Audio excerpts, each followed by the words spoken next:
Hello students, आप सभी का स्वागत है आपके अपने यूट्यूब चैनल स्टडी विथ विकास पाठक में। स्टूडेंट्स, आज के वीडियो में हम लोग सोशल साइंस का पूरा कंप्लीट तीनों सब्जेक्ट जो आपका दिया हुआ है क्लास 8 का, ठीक है। क्लास 8 का सोशल साइंस में जो तीनों सब्जेक्ट है, हिस्ट्री, पॉलिटी और ज्योग्राफी, ठीक है, इसका पूरा कंप्लीट सॉल्यूशन देखेंगे, ठीक है। हर एक चैप्टर का एमसीक्यू देखने वाले हैं, क्योंकि आपको पता है कि 10 मई को आपका एग्जाम है। और अगर आप इस वीडियो को देख लेते हैं तो आपका सोशल साइंस से रिलेटेड एक भी क्वेश्चन आपका गलत नहीं होगा, ये हमारा दावा है दोस्तों, ठीक है। क्योंकि मैं पूरे किताब के सारे चैप्टर के सभी एमसीक्यू को इसमें इंक्लूड किया है, ठीक है। तो ये देखिए, 10 मई को आप सभी का एग्जाम होने वाला है, टर्म 1 का क्लास 8, ठीक है, 2022 का। आपको पता है कि 2022 में मॉडल क्वेश्चन भी नहीं आया था, तो ये जो है एमसीक्यू सीरीज आपके लिए वरदान साबित होगा, ठीक है। तो चलिए इसको जल्दी से स्टार्ट करते हैं। वीडियो आज थोड़ा लंबा बनेगा दोस्तों, ठीक है, क्योंकि इसमें सोशल साइंस के लगभग हमने 250 से 300 क्वेश्चन को इंक्लूड किया है, ठीक है, जो आप लोग के लिए बहुत ही फायदेमंद होगा। समझ लीजिए, आप पूरे किताब का ये निचोड़ है। तो चलिए देखते हैं सबसे पहला क्वेश्चन है, भारत के पहले नक्शे को तैयार करने का काम जेम्स रेनेल को किसने दिया था? तो वो किसने दिया था? तो रॉबर्ट क्लाइव ने दिया था, ठीक है। रॉबर्ट क्लाइव ने दिया था पहले नक्शे का। देखिए, तो रॉबर्ट क्लाइव ने दिया था पहले नक्शे का, ठीक है। आगे है, अलग अलग समय पर होने वाले परिवर्तनों के संबंध में कौन बताता है? तो अलग अलग समय पर होने वाले परिवर्तनों के संबंध में हमें इतिहास बताता है, ठीक है, इतिहास, ठीक है, हिस्ट्री। थर्ड नंबर है, भारत का प्रथम गवर्नर जनरल कौन था? तो भारत का प्रथम गवर्नर जनरल जो था वो था वारेन हेस्टिंग्स, ठीक है।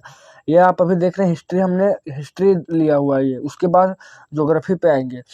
चलिए आगे है, चौथा नंबर क्वेश्चन, भारत का अंतिम वायसराय कौन था? तो भारत का अंतिम वायसराय जो था वो लॉर्ड माउंटबेटन था। उसके बाद यहाँ पर विभाजन स्टार्ट हो गया था इंडिया में, ठीक है, तो लॉर्ड माउंटबेटन। पांचवा नंबर है, ब्रिटिश शासन के माध्यम से ही भारत सभ्यता के मार्ग पर आगे बढ़ सकता था, यह कथन किसका है? तो यह कथन जो था वो जेम्स मिल का था। जेम्स मिल ने कहा था कि ब्रिटिश शासन के माध्यम से भारत सभ्यता के मार्ग पर आगे बढ़ेगा, ठीक है। नेक्स्ट है छठा नंबर, 6 नंबर क्वेश्चन है, रॉबर्ट क्लाइव ने भारत का नक्शा तैयार करने की जिम्मेदारी किसको सौंपी? तो वो जेम्स रेनल को सौंपी थी, ठीक है, जेम्स रेनल को। आगे, सरकारी दस्तावेजों की नकल तैयार करने का कार्य कौन करता है? तो वो करता है खुशन सिंह या सुलेखन मिश्र, ठीक है, सुलेखन मिश्र। तो 7 का हो जाएगा ए।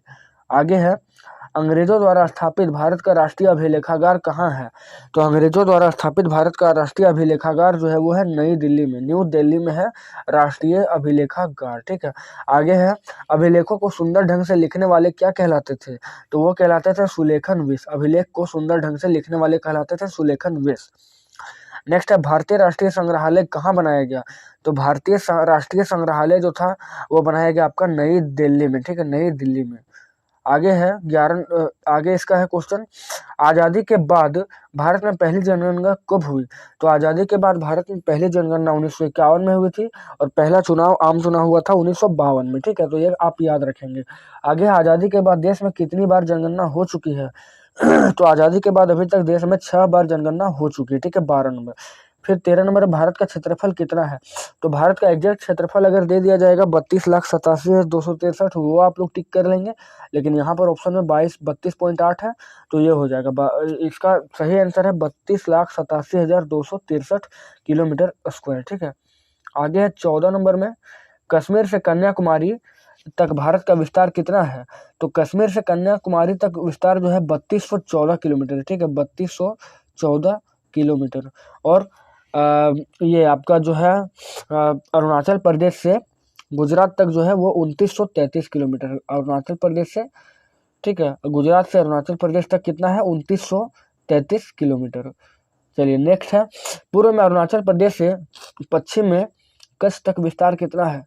तो वो है 2933, ठीक है, 2933, जैसा मैंने बताया 2933, इसमें दिया हुआ है 2900, लेकिन 2933 है, ठीक है, तो ऑप्शन नंबर ए हो जाएगा। फिर 16 है, विश्व में सर्वाधिक जनसंख्या वाला देश कौन सा है? तो विश्व में सर्वाधिक जनसंख्या वाला देश चाइना है। फिर विश्व में जनसंख्या की दृष्टि से विश्व में भारत का कौन सा स्थान है? तो भारत दूसरा में है, चाइना, इंडिया, यूएसए, ठीक है, CIU बोल सकते हैं इसको, चाइना, इंडिया, यूएसए। चलिए नेक्स्ट है, इतिहास को सामान्यतः कितने कालखंडों में बांटा जाता है? तो इतिहास को जो है सामान्यतः 4 कालखंडों में बांटा जाता है, 4 कालखंड, 3 कालखंड में, ठीक है, 3 कालखंड में बांटा जाता है इतिहास को, ठीक है, तो हो जाएगा आपका 3। नेक्स्ट है जेम्स मिल कहाँ का निवासी था? तो जेम्स मिल जो था वो स्कॉटलैंड का था, लेकिन यहाँ पर स्कॉटलैंड ऑप्शन दिया नहीं है, तो ब्रिटेन हो जाएगा, क्योंकि ब्रिटेन में ही स्कॉटलैंड देश स्थित है। आगे 20 नंबर, अधिकृत या सरकारी रिकॉर्ड्स कहाँ रखे जाते थे? तो अधिकृत या सरकारी रिकॉर्ड जो है वो अभिलेखागार में रखे जाते थे, ठीक है, अभिलेखागार में। चलिए नेक्स्ट है चैप्टर नंबर 2। चैप्टर नंबर 2 है व्यापार से साम्राज्य तक। तो इसमें सबसे पहला क्वेश्चन है कि 22 अक्टूबर 1764 ईस्वी को बक्सर युद्ध में अंग्रेजी सेना का नेतृत्व कौन किया था? तो कैप्टन मुनरो ने किया था, ठीक है, कैप्टन मुनरो ने किया था बक्सर युद्ध में इसका नेतृत्व। नेक्स्ट है टीपू सुल्तान किस रानी राय से संबंध रखते थे? तो वो मैसूर राय से संबंध रखते थे, टीपू सुल्तान मैसूर राय से, ठीक है। चलिए नेक्स्ट है किस कारण से चेन्नम्मा ने अंग्रेजों के विरुद्ध हथियार उठाकर आंदोलन शुरू किया? तो वो था कित्तूर पर कब्जा करने के लिए उसने अंग्रेजों से लोहा लिया था, ठीक है, कित्तूर पर कब्जा करने के लिए। चलिए नेक्स्ट क्वेश्चन है ईस्ट इंडिया कंपनी कहाँ की व्यापारिक कंपनी थी? तो ईस्ट इंडिया कंपनी जो है वो इंग्लैंड की व्यापारिक कंपनी, ठीक है, इंग्लैंड। 5वां नंबर है लॉर्ड डलहौजी द्वारा राज्य हड़प की नीति के आधार पर राज्य विलय का सही क्रम कौन सा है? राज्य विलय का, तो सबसे पहले सतारा को उसने राज्य विलय किया था, सतारा, संबलपुर, उदयपुर और नागपुर, ठीक है, तो ऑप्शन नंबर ए बिल्कुल करेक्ट है। चलिए सेकंड क्वेश्चन, आगे क्वेश्चन है 1757 ईस्वी में प्लासी का युद्ध रॉबर्ट क्लाइव एवं किसके बीच लड़ा गया? तो रॉबर्ट क्लाइव और सिराजुद्दौला के बीच लड़ा गया था, ठीक है, सिराजुद्दौला के बीच 1757 का प्लासी का युद्ध।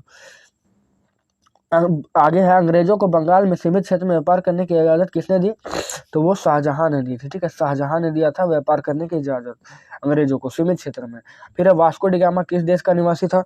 तो वास्को डिगामा जो है पुर्तगाली था, ठीक है, पुर्तगाली, और सबसे पहले इंडिया यही आया था लगभग 1498 ईस्वी में। आगे 9 नंबर ईस्ट इंडिया कंपनी का स्थापना किस महारानी के समय हुआ? तो एलिजाबेथ प्रथम के समय हुआ था ईस्ट इंडिया कंपनी का स्थापना, ठीक है। चलिए आगे है 10 नंबर ब्रिटेन के सम्राट जेम्स प्रथम ने किसे राजदूत बनाकर जहांगीर के दरबार में भेजा? तो वो था कैप्टन हॉकिंस, ठीक है, कैप्टन हॉकिंस। नेक्स्ट है सिराजुद्दौला की हत्या के बाद किसे बंगाल का नवाब बनाया गया? तो सिराजुद्दौला की जब हत्या हो गई तो उसके बाद मीर जाफर को बनाया गया, फिर जाफर को हटाकर मीर कासिम को बनाया, और अंततः मीर कासिम को हटाकर फिर मीर जाफर को ही बनाया। और जब मीर जाफर सेकेंड बार बना था तो ये कठपुतली शासक ही बनकर रह गया था वहां पर मात्र। चलिए आगे बक्सर युद्ध कब हुआ? तो बक्सर युद्ध हुआ था आपका 1764, ठीक है, 22 अक्टूबर 1764 ईस्वी में हुआ था बक्सर का युद्ध। और किसके बीच हुआ था? अंग्रेजों और सिराजुद्दौला के बीच में, ठीक है। नेक्स्ट है प्लासी का युद्ध कब हुआ? तो प्लासी का जो युद्ध हुआ था वो हुआ था 1757, 23 जून 1757 को हुआ था प्लासी का युद्ध। फिर टीपू सुल्तान एवं लॉर्ड कॉर्नवालिस के बीच कौन सी संधि हुई? तो यह होता श्रीरंगपट्टनम की संधि, ठीक है, टीपू सुल्तान और लॉर्ड कॉर्नवालिस के बीच हुआ था श्रीरंगपट्टनम की संधि। नेक्स्ट है विलय नीति किस अंग्रेज की देन थी?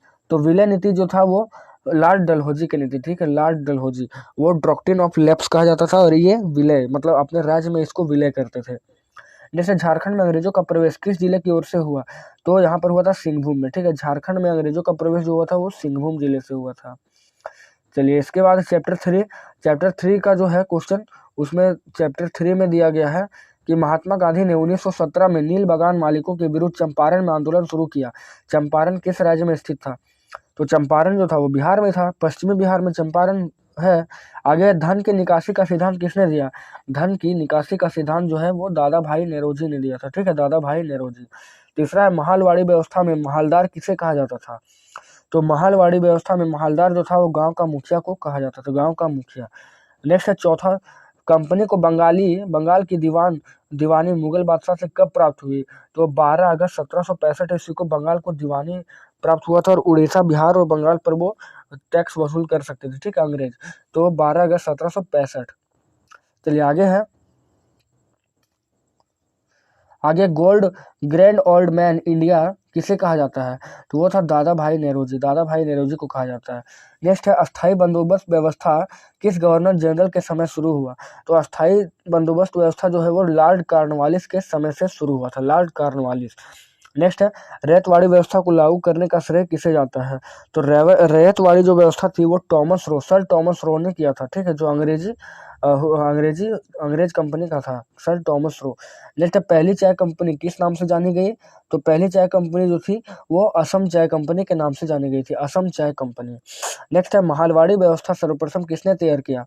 तो महलवाड़ी व्यवस्था जो था वो होल्ट मैकेंजी ने तैयार किया था, ठीक है। तो ऑप्शन नंबर डी बिल्कुल करेक्ट है। आगे, यूरोपीय देशों में कपड़ों की रंगाई के लिए क्या प्रयोग किया जाता था? तो यूरोपीय देशों में कपड़ों की रंगाई के लिए भारतीय नील का प्रयोग किया था, ठीक है। भारतीय नील तीन चरण में होता था और ये काफी कीमती और काफी अच्छे कलर छोड़ता था, ठीक है। नेक्स्ट है, नील विद्रोह कब आरंभ हुआ? तो नील विद्रोह जो था 1859 से लेकर 1860 ईस्वी के बीच में वो आरंभ हुआ था।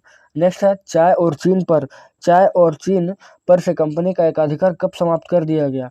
तो 1833 का जो चार्टर एक्ट था उसके माध्यम से चीन पर चाय की कंपनी का एकाधिकार समाप्त कर दिया, अगर वहां पर कोई भी कंपनी आकर अपना व्यापार कर सकती थी। तो चार्टर एक्ट काफी इंपॉर्टेंट हुआ करते थे।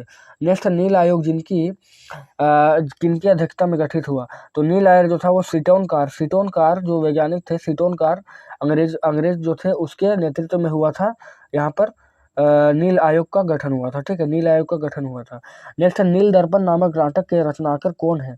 तो वो दीनबंधु मित्र थे, जो नील दर्पण नामक नाटक के रचनाकार कहे जाते थे। आगे, हिंदू पेट्रियाट के संपादक कौन थे?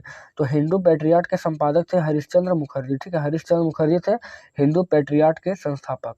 चलिए नेक्स्ट है, उपनिवेशवाद और आदिवासी समाज, चैप्टर नंबर 4 ये हिस्ट्री, ठीक है, क्लास 8। नेक्स्ट है, आदिवासी समाज द्वारा प्रयोग किया गया दीकू शब्द किनके लिए प्रयोग किया जाता था? तो दीकू जो प्रयोग किया जाता था वो बाहरी लोगों के लिए किया जाता था, ठीक है, आदिवासी द्वारा बाहरी लोगों के लिए दीकू शब्द का प्रयोग करते थे वे लोग। आगे है, आगे शांति निकेतन की स्थापना किसने की? ठीक है, शांति निकेतन। तो शांति निकेतन की स्थापना रविन्द्रनाथ टैगोर ने किया था, रविन्द्रनाथ टैगोर। आगे, प्राचीन समय में लेन देन का साधन क्या था? तो प्राचीन समय में लेन देन का साधन वस्तु विनिमय था, मतलब कुछ सामान मैं उसको दे दिया, उससे कुछ सामान मैं ले लिया, तो ये कहलाता था वस्तु विनिमय। आगे, मुद्रा की सुविधा नहीं होने के कारण कौन सा प्रचलन था? तो वहां पर मुद्रा जब नहीं था तो वस्तु विनिमय चलता था। काफी इम्पोर्टेंट आसान सवाल था ये। आगे, बकरवाल जनजाति पालते थे, बकरवाल जनजाति क्या पालते थे? तो वो बकरियां पालते थे, ठीक है, और ये कहाँ के हैं? जम्मू कश्मीर के जनजाति है ये, गुज्जर और बकरवाल, ठीक है। आगे, झूम खेती का दूसरा नाम क्या है? तो झूम खेती का दूसरा नाम होता है घुमंतू खेती, ठीक है, घुमंतू खेती। फिर है, संथाल हुल विद्रोह का नेतृत्व किसने किया? तो सिद्धू कान्हू ने किया था संथाल हुल विद्रोह का नेतृत्व, ठीक है। आगे, बिरसा मुंडा का जन्म कब हुआ? तो बिरसा मुंडा का जो जन्म हुआ है वो 15 नवंबर 1875 ईस्वी में, ठीक है, 15 नवंबर। और ये कहाँ हुआ है? उलिहातू, रांची के उलिहातू गांव में हुआ है 15 नवंबर 1875 में। नेक्स्ट है, पंजाब के पहाड़ी भाग में रहने वाली चरवाहा जनजाति कौन है? तो वो है आपका गुज्जर, ठीक है, गुज्जर। नेक्स्ट है, बिरसा की मृत्यु कब हुई? बिरसा मुंडा की मृत्यु हुई थी 1900 ईस्वी में, ठीक है, 1875 में उसका जन्म हुआ और 1900 ईस्वी में मर गया वो। आगे है, किस रंग का झंडा बिरसा राज्य का प्रतीक था? किस रंग का झंडा जो है वो बिरसा राज्य का प्रतीक कहा जाता था? तो वो हो गया आपका लाल, ठीक है, लाल जो था वही कहा जाता था बिरसा राज्य का प्रतीक। आगे, आंध्र प्रदेश के चरवाहा जनजाति का नाम क्या है? तो लगाड़िया, ठीक है, आंध्र प्रदेश के चरवाहा जनजाति का नाम क्या है? लगाड़िया। नेक्स्ट है, नीलांबर और पीतांबर किस समाज से आते थे? तो नीलांबर और पीतांबर आते थे भोक्ता समाज से, ठीक है, भोक्ता समाज। चलिए नेक्स्ट है, लुबिया मांझी, बैस मांझी और अर्जुन मांझी ने किस विद्रोह का नेतृत्व किया था? तो हजारीबाग में विद्रोह हुआ था, उसका नेतृत्व किया था इन सभी ने। चलिए आगे है, सिद्धू कान्हू चांद और भैरव का आपस में क्या संबंध है? तो वे भाई भाई थे, ठीक है, वे क्या क्या थे? भाई। सिद्धू कान्हू चांद और भैरव भाई भाई थे, सिद्धू कान्हू भाई और चांद और भैरव भाई थे। चलिए आगे, पलामू विद्रोह को कुचलने के लिए किसने सेना भेजी थी? तो पलामू में जो विद्रोह हुआ था उसको कुचलने के लिए किसने सेना भेजी? तो कर्नल डाल्टन ने, ठीक है, कर्नल डाल्टन ने भेजा था। आगे, खरवार विद्रोह के प्रणेता कौन थे? तो खरवार विद्रोह के प्रणेता थे नीलांबर और पीतांबर, ठीक है। चलिए नेक्स्ट है, भारत में पहली सूती कपड़ा मिल 1854 में किस जगह पर स्थापित हुई? तो बंबई में हुआ था पहला सूती कपड़ा मिल का स्थापना, कब? 1854 में। ये भी काफी इंपॉर्टेंट सवाल है। नेक्स्ट है, कैलिको अधिनियम किससे संबंधित था? तो सूती कपड़े छींट के, ठीक है, सूती कपड़े के छींट जो थे उससे कैलिको अधिनियम संबंधित था। आगे, स्पिनिंग जेनी क्या था? तो स्पिनिंग जेनी जो था वो परंपरागत तकलियों के उत्पादन बढ़ाने वाला मशीन था और जॉन के ने इसका आविष्कार किया था स्पिनिंग जेनी मशीन का। चलिए नेक्स्ट है, भारी अभियंत्रण संयंत्र HEC झारखंड राज्य के किस शहर में है? तो वो झारखंड राज्य के रांची में स्थित है, HEC, ठीक है, हैवी इंजीनियरिंग कॉरपोरेशन। आगे सूरत बंदरगाह भारत के किस तट पर स्थित था? तो सूरत बंदरगाह जो है भारत के पश्चिमी तट पर स्थित है, सूरत बंदरगाह। नेक्स्ट है 1931 में भारतीय राष्ट्रीय कांग्रेस के तिरंगे झंडे के बीच बीच वाली पट्टी में किसे किसे जगह दिया गया? तो चरखा को जगह दिया गया था। कब? 1931 ईस्वी में, ठीक है, भारतीय राष्ट्रीय कांग्रेस के तिरंगे झंडे पे। चलिए आगे है मसलिन यानी मसलम मसमल मलमल क्या है? तो मलमल जो है वो बारीक सूती कपड़ा को कहा जाता था मलमल यानी मसलिन। नेक्स्ट है राजस्थान और गुजरात में किस शैली के कपड़े बनते थे? तो वहाँ पर बंडाना शैली के कपड़े बनते थे, बंडाना शैली के। कहाँ पर? राजस्थान और गुजरात में। चलिए नेक्स्ट है टीपू सुल्तान की तलवार किस स्टील से बनी थी? तो टीपू सुल्तान की तलवार जो थी वो वुड्स स्टील से बनी थी, वुड्स स्टील। तो ऑप्शन नंबर 1 हो जाएगा बिल्कुल करेक्ट।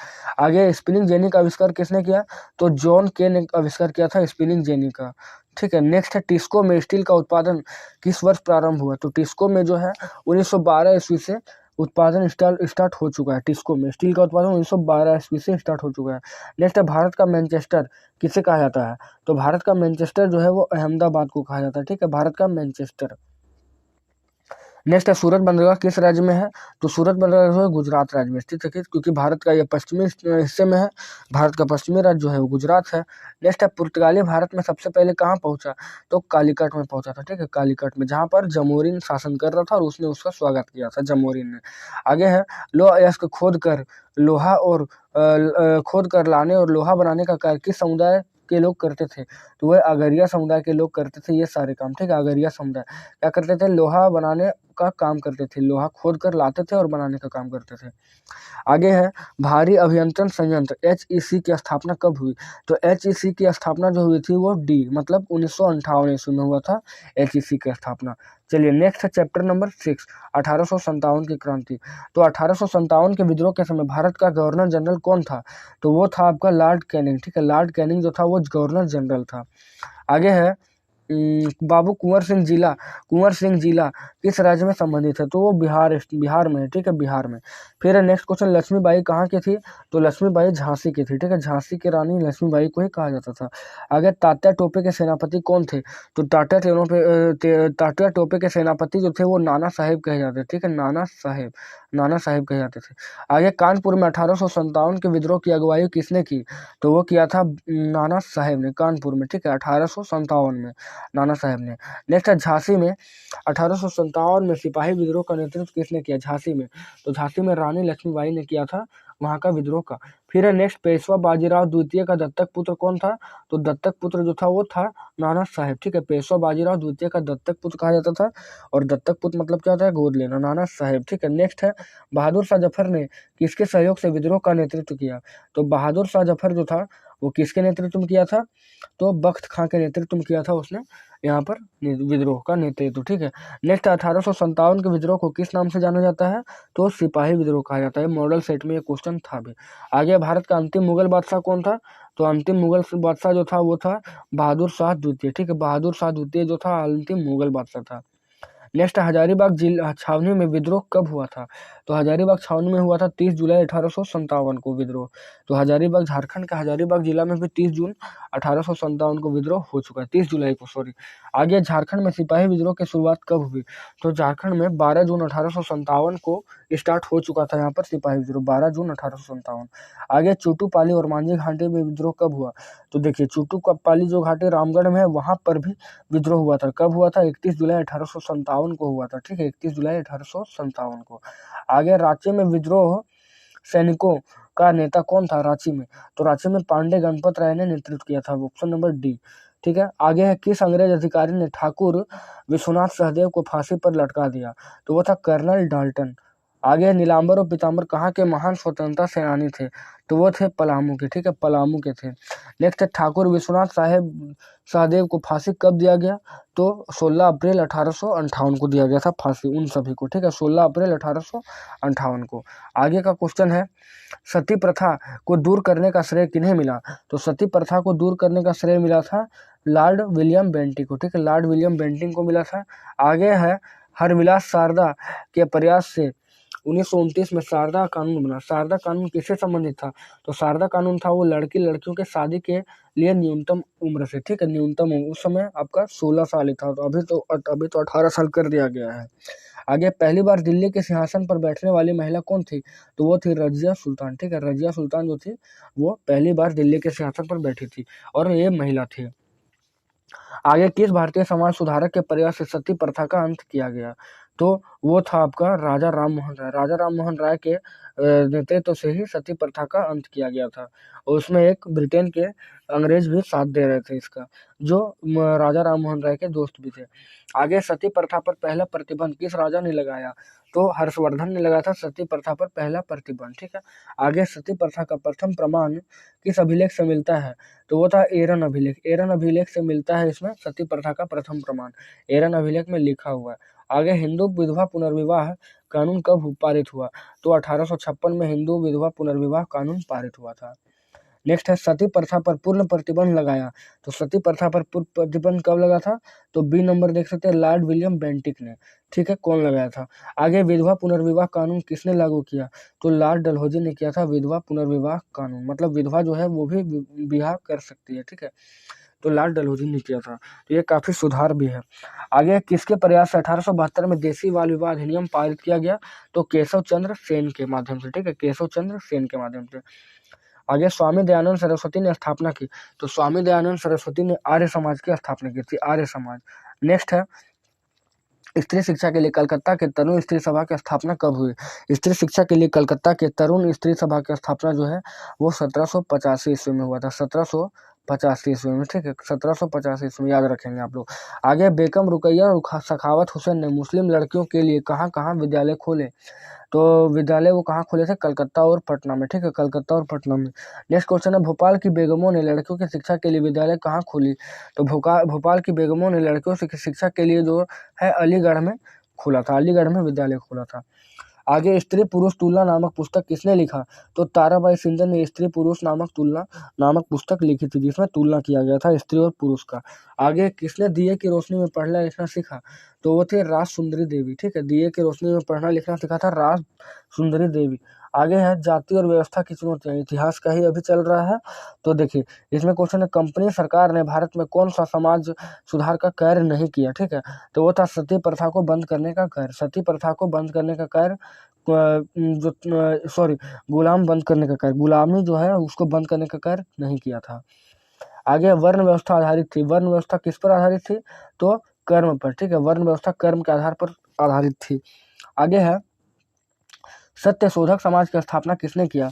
तो सत्य शोधक समाज की स्थापना ज्योतिबा राव फूले ने किया था, ज्योतिबा राव फूले। आगे ज्योतिबा राव फूले ने किस प्रसिद्ध ग्रंथ की रचना किया? किस प्रसिद्ध ग्रंथ की रचना किया था ज्योतिबा राव फूले ने? तो वो था आपका गुलामगिरी, ठीक है, गुलामगिरी। नेक्स्ट है ब्रह्म समाज के संस्थापक कौन थे? तो ब्रह्म समाज के संस्थापक थे राजा राम मोहन राय। राजा राम मोहन राय ने ब्रह्म समाज की स्थापना किया था। काफी इंपॉर्टेंट सवाल है, VVI क्वेश्चन बोल सकते हैं इसको। आगे प्रथम विश्व धर्म सम्मेलन कब हुआ? तो 1893 में हुआ था प्रथम विश्व धर्म सम्मेलन, ठीक है। नेक्स्ट है दक्षिण में जाति सुधार आंदोलन के नायक कौन थे? तो वो थे D.K. कर्वे। D.K. कर्वे जो थे वो दक्षिण में जाति सुधार के आंदोलन थे। फिर E.V. स्वामी नायकर प्रसिद्ध थे, तो किस मामले में प्रसिद्ध थे? पेरियर पर, ठीक है, पेरियार के थे ये, इसलिए ये प्रसिद्ध थे काफी। फिर आधुनिक भारत का जनक किसे कहा जाता है? तो आधुनिक भारत का जनक जो है राजा राम मोहन राय को कहा जाता है। नेक्स्ट है प्रार्थना समाज के संस्थापक कौन थे? तो प्रार्थना जो था, प्रार्थना समाज, उसके संस्थापक थे आपका डॉक्टर आत्माराम पांडुरंगा, ठीक है, आत्माराम पांडुरंगा थे प्रार्थना समाज के संस्थापक थे। नेक्स्ट है अलीगढ़ में मोहम्मदन एंग्लो ओरिएंटल कॉलेज की स्थापना किसने की? मोहम्मदन एंग्लो ओरिएंटल कॉलेज की स्थापना जो है वो सर सैयद अहमद खान ने किया था, सर सैयद अहमद खान ने। आगे है रामकृष्ण मिशन के संस्थापक कौन थे? तो स्वामी विवेकानंद थे रामकृष्ण परम मिशन के संस्थापक। नेक्स्ट है प्रथम विश्व धर्म सम्मेलन किस शहर में किया गया? तो शिकागो, ठीक है, शिकागो, जापान का शिकागो शहर में किया गया था। आगे है दयानंद सरस्वती का जन्म कहाँ हुआ? तो दयानंद सरस्वती का जन्म जो है वो गुजरात राज्य में होता है, भारत के गुजरात राज्य में, जो पश्चिमी एरिया है। फिर आगे अलीगढ़ मुस्लिम विश्वविद्यालय का पुराना नाम क्या था? तो उसको मोहम्मदन कॉलेज कहा जाता है, ठीक है, अलीगढ़ विश्वविद्यालय को मोहम्मदन विद्यालय कहा जाता था, मोहम्मडन कॉलेज। नेक्स्ट है भूगोल। इतिहास हम लोग कंप्लीट कर चुके हैं, तो आगे भूगोल पर आते हैं। भूगोल में सबसे पहले है, इनमें कौन एक अनवीकरणीय संसाधन का उदाहरण नहीं है, ठीक है, अनवीकरणीय संसाधन का उदाहरण नहीं है। तो उस ऑप्शन दिया पेट्रोलियम, कोयला, वन, प्राकृतिक गैस, तो ऑप्शन हो जाएगा आपका वन, ठीक है, वन हो जाएगा। नेक्स्ट है लद्दाख में पाया गया यूरेनियम उदाहरण है, तो किसका उदाहरण है, संभाव्य संसाधन, क्योंकि वहां पर अभी संभावना किया जा रहा है कि मिला है, ठीक है, अभी वहां पर खुदाई स्टार्ट नहीं हुआ है, थोड़ा मोड़ा खुदाई हुआ था, तो उसी के माध्यम से इसको जाना गया, मान लिया गया। नेक्स्ट है निम्नलिखित में कौन सा मानव निर्मित संसाधन है, कैंसर उपचार की औषधियां, झरने का जल, उष्णकटिबंधीय वन, और इनमें से कोई नहीं। तो कैंसर उपचार की औषधियां जो है वो हो जाएगा आपका मानव निर्मित संसाधन, क्योंकि इसे मानव ने बनाया है। आगे जैव संसाधन होते हैं, तो जैव संसाधन कौन होता है, जीव जंतुओं से उत्पन्न होते हैं, उसे ही जैव संसाधन कहा जाता है। नेक्स्ट है निम्नलिखित में अनवीकरणीय संसाधन कौन है, ऑप्शन है सौर ऊर्जा, पवन ऊर्जा, कोयला, बायोगैस, तो कोयला हो जाएगा, ठीक है, अनवीकरणीय संसाधन कोयला। चलिए नेक्स्ट है नवीकरणीय संसाधन का उदाहरण इनमें से कौन नहीं है, ठीक है, कौन नहीं है, तो उदाहरण है आपका सौर ऊर्जा, पवन ऊर्जा, कोयला और बायोगैस, तो कोयला हो जाएगा आपका करेक्ट आंसर, ठीक है, वो जो है वो नवीकरणीय संसाधन का उदाहरण नहीं है। नेक्स्ट है नवीकरणीय संसाधन का उदाहरण, चलिए जो हो चुका है। आगे वैसे संसाधन जिसका एक ही बार उपयोग संभव हो और भंडार सीमित हो, क्या कहलाता है, वो अनवीकरणीय कहलाता है, ठीक है, अनवीकरणीय कहलाता है, अनवीकरणीय। चलिए नेक्स्ट है वैसे संसाधन जो सभी जगह पर पाए जाते हैं, उन्हें सर्वव्यापक संसाधन कहा जाता है, सर्वव्यापक। नेक्स्ट है वैसे संसाधन जिनकी मात्रा ज्ञात हो और वर्तमान में उपयोग किया जा रहा हो, उसको क्या कहते हैं, उसको कहते हैं वास्तविक संसाधन, ठीक है, वास्तविक संसाधन जैसे झरिया में पाया जाने वाला कोयला, ये आपका वास्तविक संसाधन है, क्यों, क्योंकि ये ज्ञात है इसका मामला, और ये पाया, इसका उपयोग जो है वो निर्धड़क किया जा रहा है। चलिए नेक्स्ट है वैसे संसाधन जिसकी प्रकृति शीघ्रता से नवीकरण कर लेता है, वो क्या कहलाता है, तो वो कहलाता है आपका नवीकरणीय, ठीक है, नवीकरणीय कहलाता है वो, नवीकरणीय। नेक्स्ट है निश्चित भागों में पाए जाने वाला संसाधन को क्या कहते हैं, तो स्थानिक संसाधन कहते हैं, क्योंकि ये पार्टिकुलर एरिया में पाया जाता है, इसलिए इसे नाम दिया गया स्थानिक संसाधन। नेक्स्ट है प्रौद्योगिकी संसाधन क्या है, तो प्रौद्योगिकी संसाधन जो है वो मानव निर्मित है, ठीक है, मानव निर्मित है प्रौद्योगिकी संसाधन। आगे अजैव संसाधन कौन है, तो अजैव संसाधन जो है जीव जंतुओं से निर्मित है, जीव जंतुओं से निर्मित होते हैं अजैव संसाधन, ठीक है, अजैव संसाधन। आगे निम्न में कौन स्थानिक संसाधन नहीं है, तो स्थानिक संसाधन की बात करें तो जल, क्योंकि जल जो है स्थानिक संसाधन नहीं, किसी का बपोती नहीं है, वो हर एक जगह पर हो सकता है, ठीक है, तो जल हो जाएगा आंसर। आगे मानव स्वयं में क्या है, तो मानव स्वयं में एक विकास है, मानव स्वयं में एक विकास है, ठीक है, विकास। चलिए आगे झारखंड में अभ्रक का उत्पादन मुख्य रूप से कहाँ नहीं होता है, तो गुमला में नहीं होता है, ठीक है, बाकी सारे जो कोडरमा, अभ्रक, कोडरमा, गिरिडीह, हजारीबाग दिया गया है, इसमें कुछ ना कुछ उत्पादन होता है, तो कहाँ नहीं होता है, तो गुमला जिला में, ठीक है, गुमला जिला में जो है वहाँ पर अभ्रक का उत्पादन नहीं होता। आगे झारखंड के 2 लौह इस्पात केंद्र कौन से हैं, तो जमशेदपुर व बोकारो जो है वो झारखंड के 2 लौह इस्पात उद्योग संयंत्र हैं, ठीक है। आगे है झारखंड में लौह अयस्क नहीं पाया जाता है, तो झारखंड में जो है वो आपका सी नंबर है, ए और बी दोनों, मतलब घाटशिला और कोडरमा नहीं, घाटशिला और कोडरमा में जो है नहीं पाया जाता है, ठीक है, कोडरमा और घाटशिला में बिल्कुल नहीं पाया जाता है। आगे इनमें कौन ऊर्जा के गैर परंपरागत स्रोत नहीं है, ठीक है, गैर परंपरागत स्रोत और ऊर्जा के, तो कोयला हो जाएगा, क्योंकि कोयला जो है वो परंपरागत ऊर्जा स्रोत है। नेक्स्ट है इनमें से कौन, नेक्स्ट है बायोगैस किसके विघटन से उत्पन्न होता है, तो बायोगैस जो होता है वो जैविक सामग्री, गोबर, रसायन अपशिष्ट और इनमें से सभी, तो आपका ऑप्शन नंबर डी बिल्कुल करेक्ट होगा, मतलब इनमें से सभी। नेक्स्ट है निम्न में कौन लोह खनिज नहीं है, ठीक है, तो ऑप्शन दिया है मैग्नीज, तांबा, बॉक्साइट और सीसा, तो आपका हो जाएगा इसमें सीसा, ठीक है, सीसा जो है वो बिल्कुल भी लोह खनिज नहीं है। आगे है पृथ्वी के अंदर दबी सेलों से खनिजों को बाहर निकालने की प्रक्रिया क्या कहलाती है, तो ये प्रक्रिया जो है वो खनन कहलाती है, खनन, ठीक है, खनन, माइनिंग। नेक्स्ट है अधिक गहराई में स्थित खनिज निक्षेपों को जिस गहन बेधन द्वारा अपनाई जाती है उसे क्या कहते हैं, तो उसे कुपड़ी खनन कहते हैं, ठीक है, कुपकी खनन कहा जाता है इसे। नेक्स्ट क्वेश्चन है कितने प्रकार के अयस्कों को ही केवल खनिज समझा जाता है, तो जो 100 प्रकार के अयस्क हैं उसको खनिज कहा जाता है, 9 का हो जाएगा सी। आगे विश्व में लौह अयस्क का सबसे बड़ा उत्पादक देश, तो लौह अयस्क का विश्व में सबसे बड़ा उत्पादक देश जो है वो ब्राजील है, ठीक है। ब्राजील जो है विश्व में लौह अयस्क का सबसे बड़ा उत्पादक देश है। नेक्स्ट, धात्विक खनिज पाई जाती है। तो धात्विक खनिज कहाँ पाई जाती है? आग्नेय एवं कायांतरित चट्टान में, ठीक है। आग्नेय एवं कायांतरित चट्टान में जो है धात्विक खनिज पाई जाती है। आगे अधात्विक खनिज चट्टानें कहाँ पाई जाती है? अधात्विक तो अधात्विक चट्टानें जो है रूपांतरित चट्टानों में पाई जाती है, रूपांतरित चट्टानों में। आगे, विश्व का सबसे बड़ा बॉक्साइट उत्पादक देश कौन सा है? तो विश्व का सबसे बड़ा बॉक्साइट उत्पादक देश ऑस्ट्रेलिया, ठीक है। ऑस्ट्रेलिया जो है विश्व का सबसे बड़ा बॉक्साइट उत्पादक देश है। नेक्स्ट है, नोवा मुंडी, किरुबुरु तथा आर किस खनिज के प्रमुख खनन क्षेत्र हैं? तो वो है मैग्नीज, लौह अयस्क के, ठीक है, लौह अयस्क के। और ये सारे झारखंड के दिखाए जा रहे हैं, झारखंड के। आगे है, मुसाबनी, राखा, घाटशिला आदि किस खनिज के लिए प्रसिद्ध है? तो ये जो है तांबा के लिए प्रसिद्ध है, ठीक है। ये इत्यादि जो है तांबा के लिए प्रसिद्ध है। फिर भारत में सोने का निक्षेप किस राज्य में पाया जाता है? भारत में सोने का निक्षेप किस राज्य में पाया जाता है? तो कर्नाटक में, ठीक है, कर्नाटक। आगे, बॉक्साइट उत्पादन में भारत में झारखंड का कौन सा स्थान है? तो झारखंड का पहला स्थान है बॉक्साइट उत्पादन में। नेक्स्ट, झरिया किसके उत्पादन के लिए प्रसिद्ध है? तो झरिया जो है वो कोयला उत्पादन के लिए काफी प्रसिद्ध है, कोयला उत्पादन के लिए। आगे, ज्वारीय ऊर्जा किस प्रकार का ऊर्जा स्रोत है? तो ज्वारीय ऊर्जा जो है गैर परंपरागत ऊर्जा स्रोत है, गैर परंपरागत। नेक्स्ट है, विश्व का सबसे बड़ा अभ्रक उत्पादक देश कौन सा है? तो विश्व का सबसे बड़ा अभ्रक उत्पादक देश भारत है जी, ठीक है। और भारत में झारखंड में सबसे ज्यादा है, और झारखंड में भी अगर बात करें तो कोडरमा में। नेक्स्ट है, मणिकरण किस प्रकार की ऊर्जा के लिए जाना जाता है? मणिकरण, तो मणिकरण जो है भूतापीय ऊर्जा के लिए काफी प्रसिद्ध है। नेक्स्ट है, किस खनिज को काला सोना कहा जाता है? तो काला सोना पेट्रोलियम को कहा जाता है, ठीक है, पेट्रोलियम को। चलिए, नेक्स्ट क्वेश्चन है, सही विकल्प का चयन कीजिए। और ये ज्योग्राफी का चैप्टर 4 से रिलेटेड है।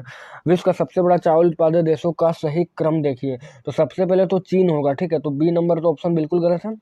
तो चीन, भारत, जापान और श्रीलंका, चीन, भारत, जापान, श्रीलंका, चीन, भारत, जापान, श्रीलंका, मतलब एक का ए नंबर।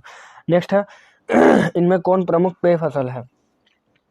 तो चाय और कहवा, चाय और कहवा जो है प्रमुख पेय फसल है, 2 का हो जाएगा ए। तीसरा है, प्राथमिक क्रियाओं का उदाहरण नहीं है, ठीक है, प्राथमिक क्रियाओं का उदाहरण नहीं है, कौन सा? तो बैंक, बैंक जो है वो प्राथमिक क्रियाओं का उदाहरण नहीं है। फिर चौथा, चावल का सबसे बड़ा उत्पादक देश, तो चावल का सबसे बड़ा उत्पादक देश चीन है, ठीक है। नेक्स्ट है, मनुष्य की जिन क्रियाओं से आय बढ़ती और आर्थिक उन्नति होती है उन्हें क्या कहते हैं? तो उन्हें आर्थिक क्रिया कहते हैं, आर्थिक क्रिया। फिर आर्थिक क्रिया कितने प्रकार की होती है? तो आर्थिक क्रिया जो है वो होती है 3 प्रकार की। आगे है, भारत की कुल आबादी का कितना भाग कृषि पर आधारित है?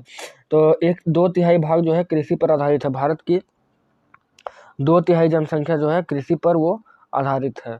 आगे है, जिस कृषि में किसान मुख्यतः अपने परिवार की आवश्यकता पूर्ति के लिए खेती करता है उसे कहते हैं, तो उसे क्या कहते हैं? निर्वाह कृषि। अपने जीवन के निर्वाह के लिए जो कृषि कर रहा है किसान, उसको निर्वाह कृषि कहते हैं। आगे, विश्व का सर्वाधिक प्रचलित पेय पदार्थ क्या है?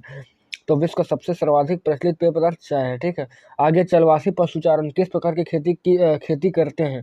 तो चलवासी पशुचारण जो है वो करते हैं आदिम निर्वाह कृषि, आदिम निर्वाह कृषि। आगे है, विश्व में मक्का का सबसे बड़ा उत्पादक देश कौन सा है? तो विश्व में मक्का का सबसे बड़ा उत्पादक देश है संयुक्त राज्य अमेरिका, यूएसए, ठीक है। यूएसए जो है मक्का सबसे ज्यादा उपजाता है। आगे, चाय की शुरुआत कहाँ हुई? तो चाय की शुरुआत हुई ब्राजील में हुई थी, ठीक है, ब्राजील में।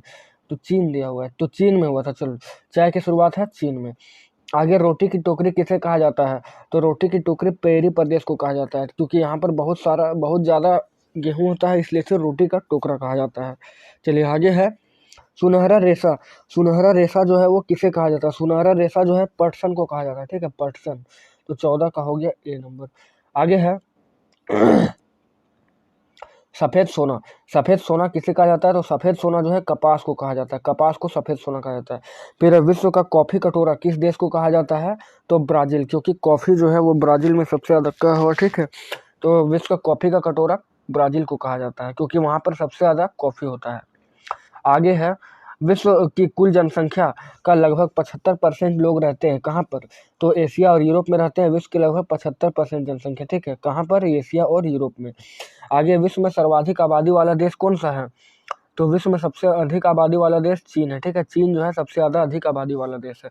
आगे, भूपृष्ठ के 70% भाग पर जनसंख्या है मात्र कितना है? 5%। तो भूपृष्ठ के 70% भाग पर जनसंख्या 5% है, और जो 30% भूभाग है उसमें 95% जनसंख्या पाई जाती है। आगे, विश्व की औसत जनसंख्या घनत्व या जनसंख्या घनत्व क्या है? तो 14 व्यक्ति प्रति वर्ग किलोमीटर है, ठीक है। विश्व की जो जो जनसंख्या घनत्व वो है 14 किलोमीटर में प्रति 1 किलोमीटर में 14 आदमी, 14 वर्ग किलोमीटर प्रति, ठीक है। आगे है विश्व की तीसरी बड़ी आबादी वाला देश, तो तीसरी बड़ी आबादी वाला देश है भारत, ठीक है। चाइना, यूएसए, सॉरी, तीसरी सबसे बड़ी आबादी है भारत की।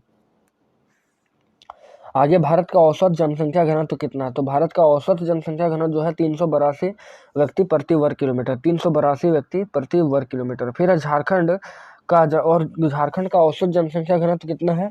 तो झारखंड का औसत जो जनसंख्या घनत्व है 414 व्यक्ति प्रति वर्ग किलोमीटर, 414। 8वां नंबर है झारखंड की साक्षरता दर 2011 की जनगणना के अनुसार कितनी परसेंट है? तो वह 66.4%, 66.4% है। नेक्स्ट है प्रत्येक वर्ष किस दिन विश्व जनसंख्या दिवस मनाया जाता है? तो वह है 11 जुलाई, 11 जुलाई को विश्व जनसंख्या दिवस मनाया जाता है। आगे है जनसंख्या परिवर्तन का कारक नहीं है, तो जन्म दर, मृत्यु दर, रोजगार, प्रवास, ठीक है। तो रोजगार आपका हो जाएगा जनसंख्या परिवर्तन का कारक नहीं है। आगे उत्प्रवास के कारण किसी देश या क्षेत्र की जनसंख्या, उत्प्रवास के कारण किसी देश की जनसंख्या घटती है, ठीक है, उत्प्रवास के कारण। और अप्रवास के कारण किसी देश की जनसंख्या बढ़ती है। उत्प्रवास में क्या होता है, एक जगह से दूसरे जगह आदमी जाता है, और अप्रवास में दूसरे जगह से एक जगह आता है, ठीक है। चलिए आगे है प्रति 12,000 पुरुषों पर महिलाओं की संख्या को क्या, प्रति 1000 पुरुषों पर महिलाओं की संख्या को क्या कहते हैं? तो वो होता है लिंगानुपात, सेक्स रेशियो। नेक्स्ट है, अब देखिए हिस्ट्री और ज्योग्राफी हम लोग का खत्म हो चुका है, अब पॉलिटी पर आते हैं। पॉलिटी में सबसे पहला क्वेश्चन है, मतलब नागरिक शास्त्र में सामाजिक एवं राजनीतिक व्यवस्था 3, ठीक है। इसमें पहला क्वेश्चन है भारत में शिक्षा का अधिकार कानून कब से लागू हुआ? तो भारत में शिक्षा का अधिकार कानून 1 अप्रैल 2010 ईस्वी से लागू होता है, 1 अप्रैल 2010 से। आगे स्वतंत्र भारत का संविधान कब लागू हुआ? तो ये हुआ था 26 जनवरी 1950 को, इसलिए 26 जनवरी को हम लोग गणतंत्र दिवस के रूप में मनाते हैं। आगे भारतीय संविधान के निर्माण में कितना समय लगा? तो 2 वर्ष 11 महीना 18 दिन, ठीक है। ऑप्शन नंबर ए हो जाएगा। आगे शिक्षा के अधिकार अधिनियम में अनिवार्य एवं निःशुल्क शिक्षा वो बच्चों को दिया जाना, इसकी अधिकतम उम्र सीमा क्या है? तो इसकी अधिकतम उम्र सीमा जो है वो 14 वर्ष है, ठीक है, 14 वर्ष। नेक्स्ट है हमारे संविधान की मुख्य विशेषता क्या है? हमारे संविधान में जो समाजवाद, पंथनिरपेक्ष, लोकतंत्रात्मक, गणराज्य इत्यादि सभी विशेषताएं पाई जाती है। तो हो जाएगा 5 का बी नंबर, 5 का हो जाएगा बी नंबर, ठीक है, बी। नेक्स्ट है संप्रति के अधिकार को मौलिक अधिकारों के श्रेणी से कब हटाया गया? संप्रति, तो संपत्ति के अधिकार को 1978 में हटाया गया था, 1978 में मौलिक अधिकार से, ठीक है। कब हटाया गया? 1978 में। नेक्स्ट क्वेश्चन है संविधान द्वारा कितने मौलिक कर्तव्य प्रदत्त है? संविधान द्वारा कितने मौलिक कर्तव्य जो है वो प्रदत्त है? तो 11, ठीक है, 11 मौलिक कर्तव्य है। आगे 8वां नंबर, विश्व का सबसे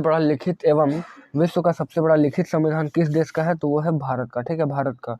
नेक्स्ट है शिक्षा किस सूची का विषय है? तो शिक्षा जो है वो है समवर्ती सूची, मतलब केंद्र और राज्य दोनों का है, इसलिए इसको समवर्ती सूची बीच बीच में रखा जाता है। आगे मंत्री परिषद के अध्यक्ष को क्या कहते हैं? तो मंत्री परिषद के अध्यक्ष को कहते हैं प्रधानमंत्री, ठीक है, प्राइम मिनिस्टर, मंत्री पद के अध्यक्ष को। आगे किस समिति के रिपोर्ट के आधार पर संविधान में मूल कर्तव्य शामिल किए गए हैं? तो वो है स्वर्ण सिंह कमेटी, ठीक है, स्वर्ण सिंह कमेटी के सिफारिश पर संविधान में मूल कर्तव्य को शामिल किया गया, स्वर्ण सिंह समिति। काफी इंपॉर्टेंट क्वेश्चन है। आगे भारतीय संविधान में नागरिकों को दिए गए अधिकारों को क्या कहते हैं? तो उससे कहते हैं मौलिक अधिकार। भारत में जो नागरिकों को अधिकार दिया गया है उसको कहते हैं मौलिक अधिकार। नेक्स्ट है राष्ट्र ध्वज एवं राष्ट्रगान का आदर करना क्या कहलाता है? तो वो मौलिक कर्तव्य। राष्ट्रगान और राष्ट्र ध्वज का हमें आदर करना ये मौलिक कर्तव्य है हमारा, ठीक है, मौलिक कर्तव्य। चलिए नेक्स्ट क्वेश्चन है राष्ट्रीय मानवाधिकार आयोग का गठन कब किया गया? राष्ट्रीय मानवाधिकार आयोग का गठन जो हुआ था वो 1993 में हुआ है। नेक्स्ट है मानवाधिकार दिवस किस तिथि को मनाया जाता है? तो 10 दिसंबर को मनाया जाता है, ठीक है, यानी 10 दिसंबर 1993 को इसका गठन किया गया था। नेक्स्ट भारतीय संविधान के प्रारूप समिति के अध्यक्ष कौन थे? तो प्रारूप समिति के अध्यक्ष थे B.R. Ambedkar, doctor B.R. Ambedkar. चलिए आगे है भारत एक संप्रभु राष्ट्र बना, कब बना? तो 15 अगस्त 1947 को बना। संप्रभु मतलब आजादी, ठीक है, आजाद हो गया। आगे भारत के प्रथम राष्ट्रपति, तो भारत के प्रथम राष्ट्रपति जो थे वो थे डॉक्टर राजेंद्र प्रसाद, ठीक है। नेक्स्ट है भारतीय संघ का सर्वोच्च पद क्या होता है? तो भारत जो देश है, भारत में सबसे ज़्यादा सर्वोच्च पद होता है राष्ट्रपति का, ठीक है, राष्ट्रपति प्रेसिडेंट का होता है सर्वोच्च पद। चलिए नेक्स्ट है, भारतीय राष्ट्रपति का चुनाव किस विधि द्वारा होता है? तो वो होता है अप्रत्यक्ष आनुपातिक, ठीक है, अप्रत्यक्ष आनुपातिक के माध्यम से होता है भारतीय राष्ट्रपति का चुनाव। नेक्स्ट है, भारत का राष्ट्रीय चिन्ह क्या है? तो भारत का राष्ट्रीय चिन्ह है अशोक स्तंभ, ठीक है, अशोक स्तंभ जो है वो भारत का राष्ट्रीय चिन्ह है। नेक्स्ट, समानता के सिद्धांत पर आपको आधार पर किसको दंडनीय अपराध घोषित किया गया है? तो छुआछूत को। छुआछूत जो है वो एक दंडनीय अपराध है सामाजिक दृष्टिकोण से, ठीक है। फिर राष्ट्रगान का कार्यकाल क्या होता है? राष्ट्रपति का कार्यकाल जो होता है वो 5 वर्षों का होता है, ठीक है, राष्ट्रपति का कार्यकाल जो होता है वो 5 वर्षों का। फिर भारत का बिस्मार्क किसे कहा जाता है? तो भारत का ऑटोमन बिस्मार्क मतलब उसे कहा जाता है सरदार वल्लभ भाई पटेल, क्योंकि इन्होंने ही देशी रियासत 543 देशी रियासत को इकट्ठा करके एक राष्ट्र बनाया था। आगे, भारत के प्रथम प्रधानमंत्री तो पंडित जवाहरलाल नेहरू। नेक्स्ट है, लौह पुरुष किसे कहा जाता है? तो लौह पुरुष सरदार वल्लभ भाई पटेल को कहा जाता है। फिर किस अनुच्छेद में भाषण तथा अभिव्यक्ति की स्वतंत्रता है? तो वो है आपका अनुच्छेद 19 में, ठीक है, अनुच्छेद 19 में भाषण एवं अभिव्यक्ति की स्वतंत्रता है। नेक्स्ट है, किस अनुच्छेद के अंतर्गत सभी नागरिकों का कर्तव्य है कि भारत की संप्रभुता, एकता व अखंडता की रक्षा करें? तो वो है आपका अनुच्छेद 51 अनुच्छेद 51 के माध्यम से यह बताया गया है कि भारत में नागरिकों का कर्तव्य है भारत की संप्रभुता, एकता व अखंडता की रक्षा करना। चलिए आगे क्वेश्चन है, मिसाइल मैन किसे कहा जाता है? तो वो थे doctor APJ Abdul Kalam, missile man, ठीक है। नेक्स्ट है, भारत के प्रथम गृह मंत्री तो सरदार वल्लभ भाई पटेल थे भारत के प्रथम गृह मंत्री। नेक्स्ट है चैप्टर नंबर 5 सामाजिक न्याय, सोशल जस्टिस, ठीक है। तो यहाँ का जो क्वेश्चन है यह झारखंड राज्य में आरक्षण किस वर्ग को नहीं मिलता? तो सामान्य वर्ग, ठीक है, जो जनरल जो UR होते हैं अंडर रिजर्व उन्हें आरक्षण नहीं मिलता, ठीक है। नेक्स्ट है, अस्पृश्यता का अर्थ क्या है? अस्पृश्यता, तो अस्पृश्यता का अर्थ होता है जो छूने योग्य नहीं है, ठीक है, अस्पृश्यता जो छूने योग्य नहीं है। नेक्स्ट है, सच्चर समिति का रिपोर्ट संबंधित है, तो सच्चर समिति का रिपोर्ट जो है वो संबंधित है मुस्लिम समुदाय से, ठीक है। सच्चर समिति का रिपोर्ट किससे संबंधित है? तो मुस्लिम समुदाय, ठीक है, मुस्लिम कम्युनिटी से संबंधित है सच्चर समिति का रिपोर्ट। आगे, आदिवासी लोग कौन है? तो आदिवासी लोग कौन है? पूर्वज, मूल निवासी, ग्रामीण नागरिक, इनमें से कोई नहीं। तो आदिवासी लोग जो है वो मूल निवासी, ठीक है, मूल निवासी को ही आदिवासी कहा गया है। आगे, सामाजिक न्याय के लिए खाली स्थान आवश्यक है, तो सामाजिक न्याय के लिए क्या आवश्यक है? संबद्धता, ठीक है, संबद्धता आवश्यक है सामाजिक न्याय के लिए, संबद्धता। आगे, अनुसूचित जाति और अनुसूचित जनजाति अधिनियम यानी अत्याचार अधिनियम कब पारित हुआ? तो 1989 ईस्वी में पारित हुआ था अनुसूचित जाति और अनुसूचित जनजाति अधिनियम, ठीक है, SC/ST एक्ट, ठीक है, अत्याचार निवारण। आगे, अधिकांश आदिवासी आबादी कौन सी भाषा बोलती है? तो अधिकांश आबादी जो है वो संथाली भाषा बोलती है, ठीक है, आदिवासी लोग की। फिर अस्पृश्यता उन्मूलन का प्रावधान संविधान के किस अनुच्छेद में वर्णित है? तो अनुच्छेद 17 में है, अनुच्छेद 17 में दिया गया है अस्पृश्यता का उन्मूलन से। नेक्स्ट है, भारत में आदिवासियों की कितनी परसेंट जनसंख्या रहती है? तो भारत में आदिवासियों की 8% जनसंख्या निवास करती है। नेक्स्ट है, 2011 की जनगणना के अनुसार भारत की आबादी में मुसलमानों की संख्या कितनी है? तो मुसलमानों की संख्या यहाँ पर 14.2% है 2011 की जनगणना के अनुसार। अभी तो 2021 में जनगणना हो नहीं पाया था, 10 साल के अंतराल में होता है, कोविड की वजह से 2021 में नहीं हो पाया, अब देखिए 22 में होता है या नहीं। चलिए, तो नेक्स्ट क्वेश्चन है, झारखंड की कुल आबादी का कितना % आदिवासी है?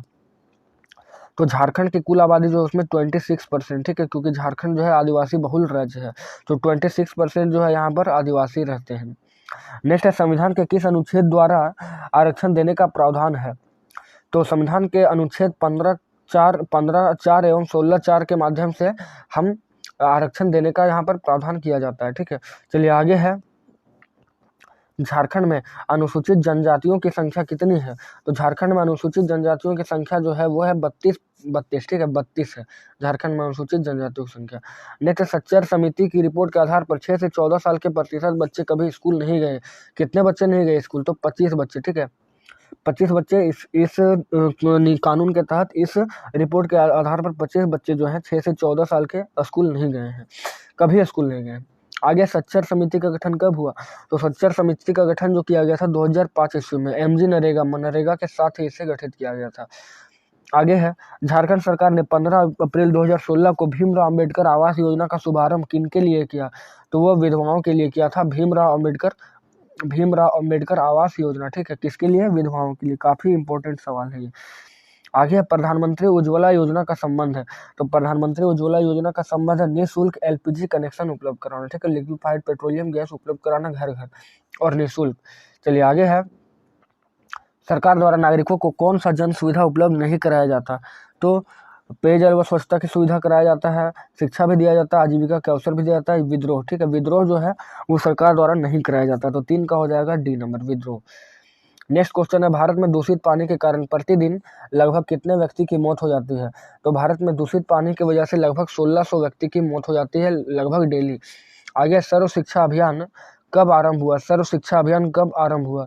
तो सर्व शिक्षा अभियान जो है 2000 से लेकर 2001 ईस्वी के बीच में आरंभ हुआ था, जिसमें दिया गया था कि सब पढ़े सब बढ़े और मुनिया बेटी पढ़ती जाए, गोबर गोईठा चुनती जाए, ठीक है, ये कथन दिया गया था।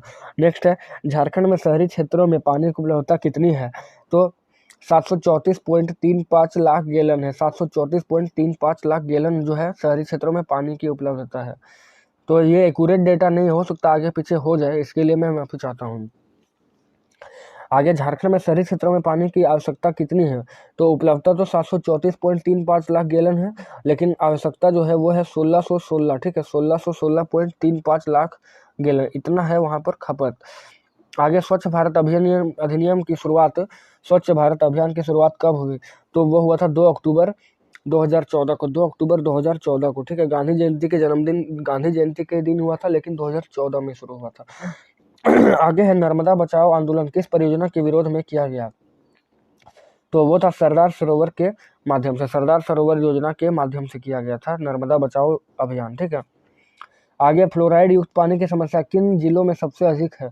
किन जिलों में अधिक है? तो फ्लोराइड युक्त पानी की समस्या जो है कमजोर हड्डी वालों के लिए काफी इंपॉर्टेंट है, कमजोर हड्डी वालों के लिए। आगे, फ्लोराइड युक्त पानी की समस्या किन जिलों में सबसे अधिक है? तो वो है पलामू और गढ़वा में, ठीक है, पलामू और गढ़वा में जो है फ्लोराइड युक्त पानी की काफी कमी है। नेक्स्ट है, बालिकाओं की समृद्धि के लिए कौन सी योजना चलाई जा रही है? तो बालिकाओं की समृद्धि के लिए सुकन्या समृद्धि योजना चलाई जा रहा है, काफी इंपॉर्टेंट सवाल है। 13 नंबर है, इंदिरा गांधी योजना का परिवर्तित नाम क्या है? तो इसका नाम है प्रधानमंत्री आवास योजना, ठीक है, इंदिरा आवास योजना का परिवर्तित नाम क्या है? प्रधानमंत्री आवास योजना। नेक्स्ट, जल परिवहन किस मंत्रालय के अधीन होता है? तो जल परिवहन जो होता है जहाज रानी के अतिरिक्त जहाज रानी के अंतर्गत होता है, ठीक है। नेक्स्ट है, प्रधानमंत्री जीवन ज्योति योजना किस क्षेत्र से जुड़ा हुआ है? तो यह बीमा क्षेत्र से जुड़ा हुआ है, बीमा क्षेत्र से। नेक्स्ट है, सुकन्या समृद्धि योजना कब लागू किया गया? तो 2014 ईस्वी में कन्या समृद्धि या सुकन्या योजना 2014 ईस्वी में लागू किया गया। आगे है चैप्टर नंबर 7, सामाजिक समस्याएं। इसका पहला क्वेश्चन है, भारतीय संविधान के अनुच्छेद 24 के अनुसार किस उम्र के बच्चों से बाल मजदूरी कराना दंडनीय अपराध है? तो 14 वर्ष से कम उम्र के, ठीक है, 14 वर्ष से कम उम्र के बच्चे से अगर आप काम करा रहे हैं तो यह दंडनीय अपराध है, इसके लिए आपको जेल भी भेजा जा सकता है। नेक्स्ट है, भारत में लड़कों के विवाह की न्यूनतम आयु कितना सुनिश्चित है? तो वो है 21 वर्ष, ठीक है, भारत में लड़कों की न्यूनतम आयु जो है 21 वर्ष दिखाया गया है। आगे, कानूनन लड़की का विवाह योग्य आयु कितने निर्धारित किया गया है? तो वो है 18 वर्ष कानूनन, पहले इससे 16 साल था लेकिन इसको 18 साल बढ़ाया गया था। आगे, मानव कैसा है? तो मानव एक सामाजिक प्राणी है, ठीक है, मानव जो है एक सामाजिक प्राणी है। नेक्स्ट है, बाल विवाह निवारण अधिकारी के रूप में कैसे या किसे नियुक्त किया जाता है? तो वो होता है प्रखंड विकास पदाधिकारी, ठीक है, बीडीओ को, ब्लॉक डेवलपमेंट ऑफिसर, और ये जेपीएससी या स्टेट पीसीएस या यूपीएससी के माध्यम से सिलेक्शन किया जाता है। आगे, अंतर्राष्ट्रीय नशा निरोधक दिवस कब मनाया जाता है? तो यह 26 जून को मनाया जाता है, अंतर्राष्ट्रीय नशा निरोधक दिवस, ठीक है, 26 जून। आगे, बाल विवाह अधिनियम कब बना? तो बाल विवाह अधिनियम जो है 2006 ईस्वी में बना था, 2006 में बना था बाल विवाह अधिनियम। आगे, यूनिसेफ के अनुसार 2 से 17 साल तक के बच्चे बाल श्रम में लिप्त हो जाते हैं, 2 से 17 साल के बच्चे, तो 2.5 करोड़ बच्चे जो हैं वो बाल मजदूरी में लिप्त हो जाते हैं, क्योंकि उनके साथ कुछ ना कुछ समस्या होता है, या बहुत सारे बच्चे जो हैं तो पढ़ाई भी नहीं करना चाहते बचपन से, इसलिए। आगे, बाल श्रम अधिनियम निषेध एवं नियमन कब लागू किया गया? तो 1986 में बाल श्रम अधिनियम निषेध एवं नियमन, ठीक है, नियमन 1986 में किया गया था। चलिए नेक्स्ट क्वेश्चन है, नेक्स्ट क्वेश्चन है, संविधान के किस अनुच्छेद के अनुसार बाल श्रम दंडनीय है? तो संविधान के अनुच्छेद 24 के माध्यम से है संविधान में बाल श्रम दंडनीय अपराध कहा जाता है। नेक्स्ट, झारखंड में किसकी रोकथाम के लिए ASTU, ठीक है, एंटी ह्यूमन ट्रैफिकिंग यूनिट का गठन किया गया था? तो मानव तस्करी से इसे हटाने के लिए किया गया था एंटी ह्यूमन ट्रैफिकिंग यूनिट, ठीक है, एंटी ट्रैफिकिंग यूनिट का गठन किया गया था। चलिए आगे क्वेश्चन है, ईस्ट इंडिया कंपनी किस महाद्वीप की कंपनी थी? तो ईस्ट इंडिया कंपनी जो है वो यूरोप की थी, लेकिन बाद में ये एशियन कंपनी बन गई थी, ठीक है। सबसे पहले तो यूरोपियन कंपनी थी, लेकिन ये बाद में एशियन की कंपनी बन गई थी। आगे है, प्लासी का युद्ध कब हुआ? तो प्लासी का युद्ध 1757 में हुआ था, ठीक है, 1757। फिर झारखंड के किस महान नायक का जन्म उलिहातू नामक गाँव में हुआ था? तो वो था बिरसा मुंडा का जन्म हुआ था उलिहातू में। आगे 1857 के विद्रोह के समय भारत का गवर्नर कौन था? 1857 के विद्रोह के समय भारत का गवर्नर जो था वो था आपका लॉर्ड कैनिंग था वहाँ का। आगे इनमें से कौन नवीकरणीय संसाधन का उदाहरण है? तो सूर्य का प्रकाश, हवा इत्यादि दोनों, उपर्युक्त में से दोनों, ठीक है। नेक्स्ट है, कपास की खेती किस मिट्टी में होती है? तो कपास की खेती होती है काली मिट्टी में, ब्लैक सोइल में, ठीक है, क्योंकि इसे काली कपासी मिट्टी भी कहते हैं और रेगुर मिट्टी भी कहते हैं। आगे, झारखंड में तांबा उद्योग कहाँ स्थित है? तो झारखंड में तांबा उद्योग जो होता है घाटशिला में स्थित है, घाटशिला में तांबा उद्योग स्थित है। आगे, डॉक्टर BR अम्बेडकर का जन्म किस राज्य में हुआ था? तो महाराष्ट्र राज्य में हुआ था, ठीक है, BR अम्बेडकर का जन्म जो है महाराष्ट्र में हुआ था। आगे, झारखंड को कितने लोकसभा क्षेत्रों में विभाजित किया गया है? तो लोकसभा में 6 किया गया है और लोकसभा में 14 किया गया है, जबकि विधानसभा में 6 किया गया है। तो आप लोग जरूर याद रखेंगे, विधानसभा सीटों के माध्यम से इसमें 6 है, जबकि लोकसभा सीटों के माध्यम से 14 है। आगे, योगासन किस अवस्था में करनी चाहिए? तो ऑप्शन दिया है, बाल्यावस्था, युवावस्था, वृद्धावस्था और इन सभी अवस्थाओं में। तो योगा आप जो है कभी भी कर सकते हैं इन सभी अवस्थाओं में, ठीक है। आगे, सूरत बंदरगाह भारत के किस तट पर स्थित है? तो सूरत बंदरगाह जो है भारत के पश्चिमी तट पर स्थित है, भारत के पश्चिमी तट पर। चलिए नेक्स्ट क्वेश्चन है, भारत में कौन सी संस्था कानून बनाती है? तो भारत में कानून बनाने का काम जो है संसद का, ठीक है, पार्लियामेंट का है। आगे, स्वतंत्र भारत में प्रथम बार आम चुनाव कब हुआ? तो 1952 में हुआ था प्रथम आम चुनाव, 1952 ईस्वी में। आगे, 8 अगस्त 1942 को भारत छोड़ो आंदोलन की घोषणा किसने की? तो वो था जो अब महात्मा गांधी, ठीक है, महात्मा गांधी ने 8 अगस्त 1942 को भारत छोड़ो आंदोलन का शुभारंभ किया था। आगे, बिरसा मुंडा का जन्म कब हुआ? तो बिरसा मुंडा का जन्म हुआ था 15 नवंबर 1875 में, ठीक है, 1875, और 1900 ईस्वी में उसकी मृत्यु हो गई थी। आगे, झारखंड का बिरहोर है किस तरह? झारखंड का बिरहोर जो है वो जनजाति है, ठीक है, झारखंड का बिरहोर कैसा है? तो वो जनजाति है, ठीक है, जनजाति, ट्राइबल। आगे, भारत का मैनचेस्टर किसे कहा जाता है? तो भारत का मैनचेस्टर जो है वो सूरत को कहा जाता है, सूरत बंदरगाह जो सूरत है उसे भारत का मैनचेस्टर कहा जाता है। आगे, भारतीय गणराज्य का सर्वोच्च संवैधानिक पद क्या है? तो भारतीय गणराज्य का सर्वोच्च संवैधानिक पद जो है होता है वो राज्यपाल का होता है, ठीक है, राज्यपाल दिया गया, लेकिन हमें लग रहा है कि राष्ट्रपति या मुख्य न्यायाधीश होगा ठीक है, राष्ट्रपति या मुख्य न्यायाधीश का हो सकता है। आगे है, झारखंड में अभ्रक का उत्पादन कहाँ होता है? तो झारखंड में अभ्रक का उत्पादन होता है कोडरमा में। नेक्स्ट, किस खनिज को काला सोना कहा जाता है? तो पेट्रोलियम को कहा जाता है काला सोना, पेट्रोलियम को। मिलते हैं आपसे एक नेक्स्ट वीडियो में। काफ़ी हेल्पफुल वीडियो था आप लोग के लिए। ये सोशल साइंस मैंने पूरा कंप्लीट कर दिया क्लास 8 का। 10 मई को आप लोग का एग्जाम है, तो आप लोग खुशी खुशी एग्जाम दें, और आगे आने वाले वीडियो में साइंस को भी कंप्लीट करूंगा। तो चलिए मिलते हैं नेक्स्ट वीडियो में, तब तक के लिए जय हिंद, जय भारत।